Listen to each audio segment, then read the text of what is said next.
মঞ্চে এসে উপস্থিত হন নাই আজকের প্রধান অতিথি খুলনার রয়্যাল বেঙ্গল টাইগার মিয়া গোলাম পরোয়ার, মঞ্চে উপবিষ্ট 11 দলীয় ঐক্যের কেন্দ্রীয় নেতৃবৃন্দ, জাতীয় সংসদের সদস্যবৃন্দ, 11 দলীয় ঐক্যের জেলা পর্যায়ের নেতৃবৃন্দ, আঞ্চলিক নেতৃবৃন্দ, শহীদ পরিবারের সদস্যবৃন্দ, জুলাই যোদ্ধাবৃন্দ, আমার সামনে উপস্থিত দিনাজপুরের প্রাণপ্রিয় দেশপ্রেমিক জনগণ এবং মিডিয়ার ভাইয়েরা, উপরে উপস্থিত আমার মা এবং বোনেরা, এবং বাইরে আসার সময় দেখে আসলাম অসংখ্য মানুষ বাইরে, রাস্তা প্রায় বন্ধ হবার জোগাড়। যারা হলে আসতে পারেন নাই, বাইরে থেকে শুনছেন দেখছেন, সবাইকে জানাই সংগ্রামী সালাম এবং শুভেচ্ছা। আসসালামু আলাইকুম। আমি প্রথমে এই বিষয়টা আসার আগে দিনাজপুরবাসীকে একটু ধন্যবাদ দিতে চাই। কারণ হচ্ছে আমাদের পার্শ্ববর্তী রাষ্ট্র ভারতের সাথে বাংলাদেশের সীমান্তে 32টা জেলা কানেক্টেড। এই জেলাগুলোর মধ্যে দিনাজপুরও পড়ে, এবং আপনারা জানেন দীর্ঘদিন ধরে ওই ভারত থেকে উগ্র হিন্দুত্ববাদী নরেন্দ্র মোদী সরকার পুশিনের মাধ্যমে ওপাশ থেকে লোক পাঠানোর চেষ্টা করছে, এবং আমি খুব আনন্দের সাথে গর্বের সাথে লক্ষ্য করেছি বাংলাদেশের ভারতের সীমান্তবর্তী অঞ্চল জেলাগুলো অন্যান্য জেলার মতো আমার প্রাণপ্রিয় দিনাজপুরের জনগণ সীমান্তরক্ষী বাহিনীর সাথে কাঁধে কাঁধ মিলিয়ে দিন রাত সীমান্ত পাহারা দিচ্ছে। আমি এই কারণে অন্তরের অন্তঃস্থল থেকে আমার দল জাকপার পক্ষ থেকে 11 দলের পক্ষ থেকে দিনাজপুরবাসীকে আন্তরিক মোবারকবাদ এবং ধন্যবাদ জানাই। আপনারা যে দেশপ্রেমের নজির স্থাপন করেছেন, এই কারণে আপনাদেরকে স্যালুট জানাই।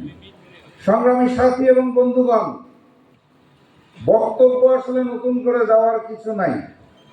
এখানে দাঁড়িয়ে যারাই বলবেন একই কথা বলবেন, কিন্তু আমি অত্যন্ত আশ্চর্যের সাথে দেখলাম এই 2-3 দিন আগে ক্ষমতাসীন দল বিএনপির মহাসচিব, আমাদের পার্শ্ববর্তী জেলার মানুষ এবং সরকারের গুরুত্বপূর্ণ মন্ত্রী মির্জা ফখরুল ইসলাম আলমগীর হঠাৎ করে বলে উঠল যে বিএনপি বিপ্লবী দল না, বিপ্লবে বিশ্বাস করে না। শুনেছেন বোধহয় আপনারা কেউ কেউ। উনি জুলাই গণ অভ্যুত্থানের সময়ও বলেছিলেন যে এই আন্দোলনের সাথে বিএনপির কোনো সম্পৃক্ততা নাই, মনে আছে? এবং তারপর যখন ভোট আসলো, তখন ওনার নেতৃত্বেই বিএনপির নেতারা গর্জে উঠলো যে এই জুলাই গণ অভ্যুত্থান তারাই করেছে, তারা ছাড়া আর কেউ কোনো আন্দোলন করে নাই, বিপ্লব করে নাই। এখন ভোট শেষ, ক্ষমতায় আসা শেষ, জুলাই সনদকে বাস্তবায়ন করার আর কোনো ইচ্ছা নাই। এখন উনি বলেন যে বিপ্লবে বিএনপি বিশ্বাস করে না। আমি অত্যন্ত আগ্রহের সাথে অপেক্ষা করছি নভেম্বর মাসের 7 তারিখ বিপ্লব ও সংহতি দিবসে বিএনপির পক্ষ থেকে মির্জা ফখরুল ইসলাম আলমগীর বিপ্লবকে স্বীকার করে ফুল নিয়ে কবর জিয়ারতে যান কিনা শহীদ প্রেসিডেন্ট জিয়াউর রহমানের ওখানে। এটা আমি দেখতে চাই। বাস্তবতা হচ্ছে জুলাই সনদকে বাস্তবায়ন করতে তারা চায় না। জুলাই সনদ বাস্তবায়ন হলে নতুন করে স্বৈরাচার হতে পারবে না। জুলাই সনদ বাস্তবায়ন হলে বিরোধী দল এবং মতকে আর দমন করা যাবে না। জুলাই সনদ বাস্তবায়ন হলে বাংলাদেশের স্বাধীনতা সার্বভৌমত্ব নিয়ে ওই হিন্দুস্তান আর ছিনিমিনি খেলতে পারবে না। তারা জুলাই সনদ চায় না। এখন আমাদের করণীয় কি? আমাদের করণীয় খুব সাধারণ। সেটা হচ্ছে ওই জুলাই যেভাবে রাজপথে নেমেছিলাম, সামনের যেই জুলাই আসবে, যেই গণ অভ্যুত্থান আসবে, যেই বিপ্লব আসবে, সেইখানে আবারও কাঁধে কাঁধ মিলিয়ে রাজপথে নামতে হবে। এটার জন্য প্রস্তুত আছেন তো নাকি? আলহামদুলিল্লাহ। যদিও মাননীয় প্রধানমন্ত্রী সম্প্রতি তার শরিক দলের নেতাদেরকে দাওয়াত করেছিলেন, নির্বাচনের আগে উনি বলেছিলেন জাতীয় সরকার করবেন। জনাব তারেক রহমান নির্বাচনে জিতে এসে আর জাতীয় সরকার করেন নাই। শরিকদের এই কারণে মন খারাপ দেখে পোলাও আর মুরগির টুকরা খেতে দাওয়াত দিয়েছিলেন। সেই দাওয়াতের মধ্যে উনি বলেছেন, বাংলাদেশ জামাত ইসলামকে উদ্দেশ্য করে গুপ্ত গুপ্ত শব্দ উচ্চারণ করে বলেছেন আন্দোলনের সময় নাকি জামাতকে কোথাও দেখা যায় নাই।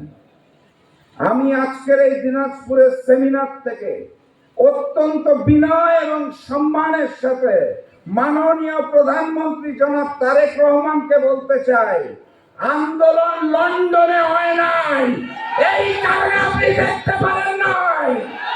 আন্দোলন শিলংয়ে হয় নাই, এই কারণে আপনি জামাতকে দেখতে পারেন নাই। আন্দোলন হয়েছিল বাংলাদেশে।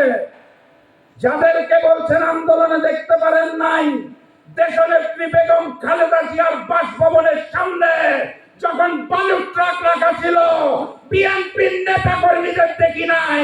সেদিন আন্দোলনের রাজপথে নেবে শিবিরের ছেলেরা শহীদ হয়েছিল। আপনি কাকে আন্দোলনে খুঁজেন? কার কথায় নাচেন? কোথায় কোথায় মুচলেকা দিয়ে দেশে এসেছেন?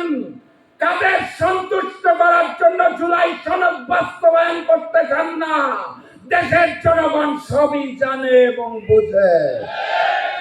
কথাবার্তা পরিষ্কার। আমিরে জামাত স্পষ্ট করে আমাদের বলে দিয়েছে আর একটি বিভাগীয় সমাবেশ বাকি আছে সিলেটে, আগামী পরশুদিন হবে। তারপরে উনি দেশবাসীকে আহ্বান জানিয়েছে চিরা এবং মুড়ির প্যাকেট রেডি করতে, কারণ বিভাগীয় সমাবেশ শেষ হওয়ার পর ঢাকায় মহাসমাবেশ অনুষ্ঠিত হবে ইনশাআল্লাহ। দিনাজপুরবাসী যাবে তো নাকি? প্রস্তুত আছে তো নাকি? শান্তিপূর্ণভাবে যদি জুলাই সনদ বাস্তবায়ন না হয়, তাহলে কিভাবে আদায় করে নিতে হয় বাঙালি রক্ত দিতে জানে, আমরা আবারও আদায় করে নেব ইনশাআল্লাহ। এখানে 3 জন সম্মানিত সংসদ সদস্য আছে, আপনারা জানেন। তারা সংসদে বারবার চেষ্টা করছে অত্যন্ত বিনয়ের সাথে সম্মানের সাথে কথা বলে সরকারকে বোঝানোর জন্য। আর সরকার আমাদেরকে বলতে চায় তারা অক্ষরে অক্ষরে জুলাই সনদ বাস্তবায়ন করবে। শুনেছেন তো আপনারা? আমরা জানতে চাই কোন অক্ষরে বাস্তবায়ন করবেন, কার অক্ষরে বাস্তবায়ন করবেন? বিএনপির অক্ষরে জুলাই সনদ হবে না, হিন্দুস্তানের অক্ষরে জুলাই সনদ হবে না, গণভোটের গণরায়ের আলোকে জুলাই সনদ বাস্তবায়ন করতে হবে। এর কোনো বিকল্প নাই। এই কারণে আমি বারবার বলি, 3 জন সংসদ সদস্যকে সামনে রেখেও বলছি, যদি না হয় সংসদে, সমাধান হবে রাজপথে ইনশাআল্লাহ। এবং সেদিন আমরা দেখতে চাই না ওই 77 জন এমপিকে সংসদে। যদি প্রয়োজন পড়ে ইনশাআল্লাহ আমি বিশ্বাস করি আমিরে জামাত ডাক্তার শফিকুর রহমানের নেতৃত্বে আমরা সংসদ এবং রাজপথকে এক কাতারে নিয়ে আসবো এবং নতুন গণঅভ্যুত্থানের মাধ্যমে, নতুন বিপ্লবের মাধ্যমে জুলাই সনদ বাস্তবায়ন হবে।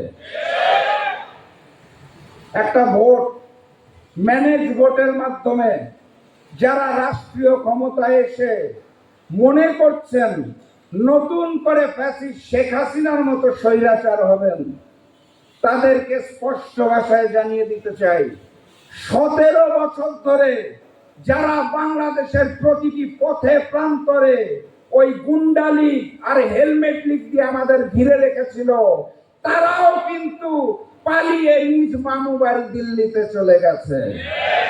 আপনারা কোথায় যাবেন সেই পথটা তৈরি আছে কিনা আমার সন্দেহ আছে।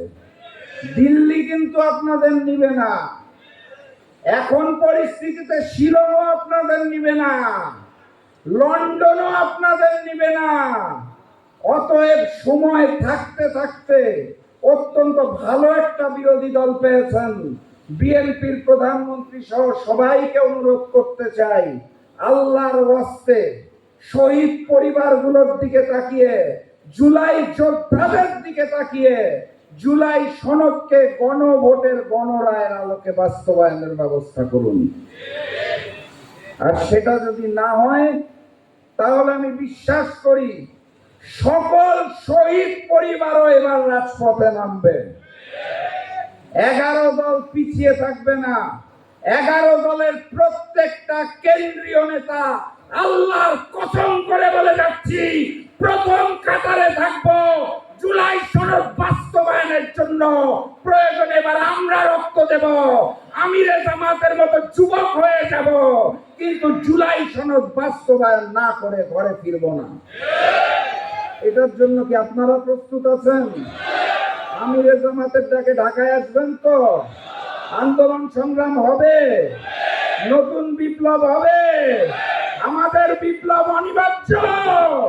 প্রস্তুত আছেন সবাই? তাহলে আওয়াজ তুলেন, নারায় থাকবে, নারায় থাকবে, নারায় থাকবে।